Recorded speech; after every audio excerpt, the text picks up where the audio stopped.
तो मां लोरी गा रही है बच्चे को थपकी दे करके, युद्ध का दौर है और चूंकि युद्ध में हर बेटे को जाना होता है, तो कल उसका बेटा भी शायद युद्ध में जाए, इसकी तैयारी उस नौनिहाल को अपनी लोरी के द्वारा दे रही है, थपकियां दे रही है और कह रही है कि for a nail a horse was lost, for a horse a soldier was lost, for a soldier a battle was lost.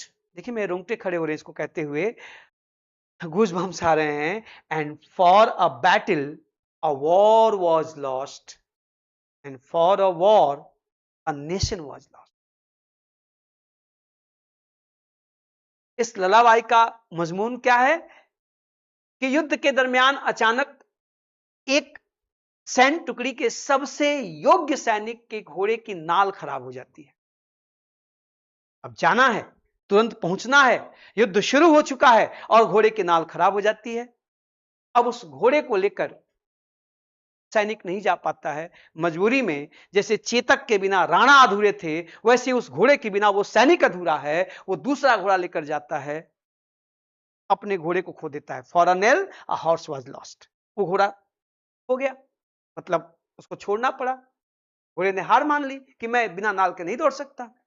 दूसरे घोड़े को लेकर जाता है सैनिक, तो for a horse a soldier was lost. और दूसरे घोड़े पर जाने के चलते वो जो ट्यूनिंग थी वो ठीक नहीं बनी, वो युद्ध ठीक से नहीं लड़ पाया, सैनिक परास्त हो जाता है, अपना सर्वश्रेष्ठ नहीं दे पाता है युद्ध में। And for a soldier a battle was lost. जिस मोर्चे पर, जिस बैटल में उसको जाना था, नेतृत्व करना था, वो सबसे महत्वपूर्ण मोर्चा था, वहीं से डिसाइड होना था कि युद्ध किसके पक्ष में जाएगा, वो बैटल हार जाता है।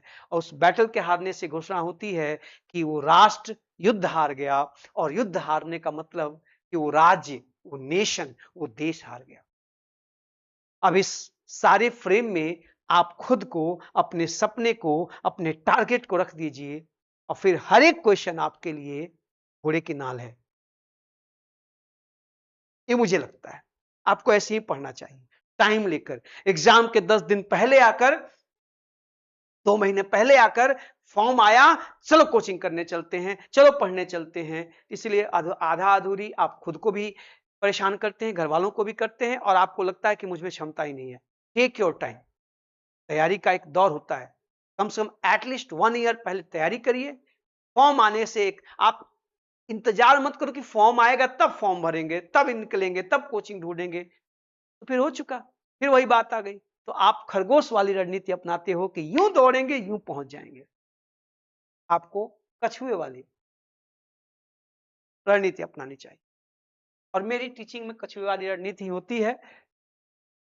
अगर खराब लगे तो संभाल लीजिएगा, मैं कुछ कर नहीं सकता, अब आदत बिगड़ चुकी है।